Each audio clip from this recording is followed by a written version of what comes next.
Hey homies, how's it going? It's Tokuyuu here and we're doing our first video in Japan! Actually, I made some shorts too, but this is the first long form video. Welcome back. Cue the comment. Dear beloved Tokuyuu, was wondering if you'd consider making a video about how to move from intermediate to advanced in Japanese, suffering badly from the old language plateau. Anya's comment hit close to home because I, and probably many of you as well, have felt the exact same plateau. It's strange because you've already accomplished so much and you know that, yet you watch an anime or listen to a Japanese conversation and you're like, okay, I understood none of that. So I'm gonna explain why the plateau happens and tell you how to push through the plateau to finally be able to understand anime without the subtitles. I mean, visit temples and talk to the locals.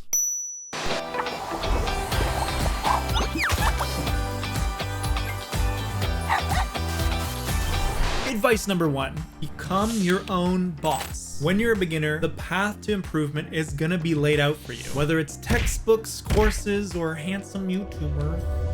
There are so many resources. There are so many resources out there telling you exactly what you need to do. But eventually, you'll probably hit a point where no one's telling you what to do anymore. Either higher level courses aren't offered or the textbook series has no continuation. You're gonna have to become your own boss. Meaning, you're gonna have to identify what you don't know and devise the next steps for yourself. Say you finished Genki 1 and 2 and realize there's no 3. Instead of being stuck saying, Oh gosh, I don't know what to do now. Ask yourself, where's my level right now? Okay, well, I know about 300 kanji, 1400 words, basic grammar. I'd say about an N4 level. Great, now search for resources at an N3 level and go from there. And be sure to self-monitor. Does this resource match my learning style? Is my listening a little weak compared to my content knowledge? These specific questions will help guide your search to your next resource. And remember, the resources are out there. Once you figure out what you need, they're pretty easy to find. Number 2, don't neglect your core studying. What I mean by core studying is putting in the dirty, scheduled work that we all try to avoid. This is your daily studying of, say, 3 new kanji, 10 new vocab, a chapter of grammar, and of course, review. I don't care what you choose to make your daily habits, but choose something. It's the small,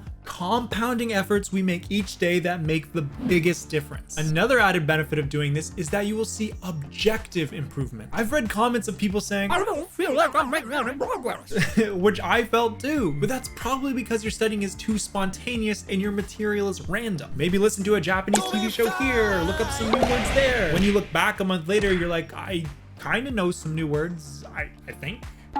But if every day you're studying 3 new kanji and 10 new vocab, you can look back a month later and say, I know 90 new kanji and 300 new words. It's a lot more convincing, right? This tangible progress will help keep you motivated. But when we graduate from being beginners at Japanese, we tend to get a little cocky and think, oh yeah, I can just watch a show and have it soak in now. But this is just not effective. Which brings me to point number 3. Consume Japanese media at your level. Sure, in the perfect world, we just watch our favorite anime and get fluent at the same time. What a great deal. But as ZenQ pointed out, there's a difference between passive and active immersion. Passive immersion is when we don't really pay attention to the words being said, we just kind of hear the noises. And this can help us get used to what Japanese should sound like, but it's extremely ineffective for fluency. Active immersion is when you actively pay attention to what's being said, but it's hard to pay attention to what's being said when you don't understand what's being said. So this relies on comprehensible input, which is a fancy way of saying know about 80% of what's being said. This helps you build the context in which to learn the other 20%. It's just easy enough for us to mostly understand, but challenging enough that we're still stretching ourselves and learning something new. But if you're intermediate level, watching Rimuru die and reincarnate as a slime, then befriend Veldora, the storm dragon, and proceed to store him in his stomach just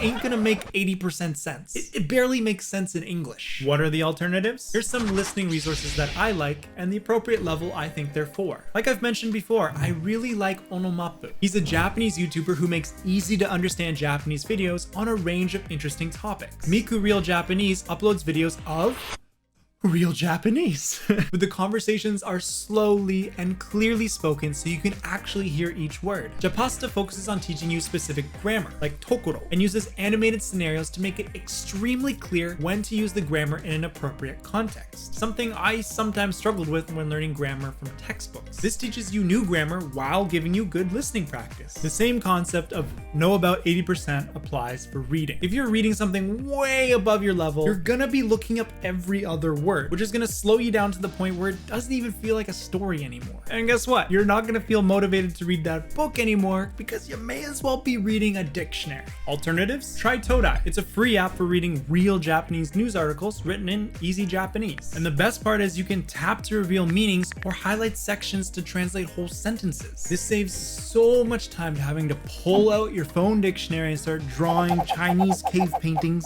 kanji, to look them up. This is the exact same reason why I love reading Japanese books on my Kindle. You can install a Japanese-English dictionary and kablamo! Now you can tap to reveal meanings on your Kindle too. Then you just go to Amazon Japan and find books you're interested in. For example, I used to read Good Dojobu, a collection of slice-of-life stories of Japanese classmates. And if you don't think you're quite ready for books, I found an awesome resource called Japanese Graded Readers, which has stories for absolute beginners all the way up to advanced learners. And of course, there's Furigana for difficult words. The best part? There's a free PDF containing 931 pages of these stories. Come on, it doesn't get better than 1,000 pages for free. But if the resources I mentioned don't pique your interest, that's okay. It's easy to look for other options. Just please be honest with yourself when you consider a resource. Can I understand most of what's being said? It's okay if you have to choose something easier and work your way up. It's not a competition of who can become fluent the fastest. I learned 300 kanji in 2 weeks.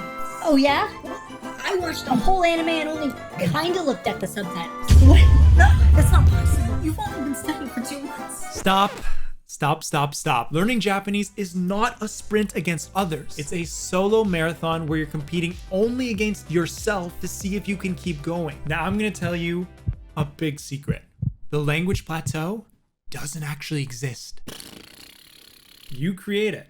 Think about it. You know no Japanese, you start learning, and your Japanese improves. Pretty obvious, right? Let's say you're an intermediate now, and you're still studying. What's gonna happen to your Japanese? It's gonna keep improving.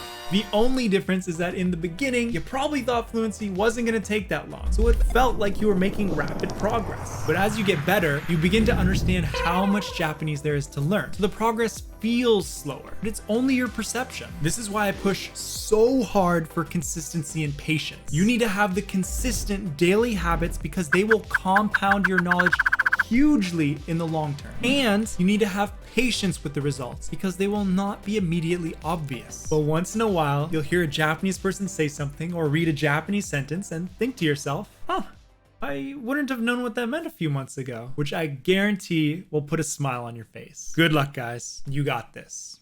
What up, guys? Be sure to follow me on Instagram if you want to see some more frequent updates from me. I often post stories of my daily life in Japan, whether it be cosplay events or trying out luxury Japanese greats. Anyways, I'll catch you guys later. Tokuyuu out.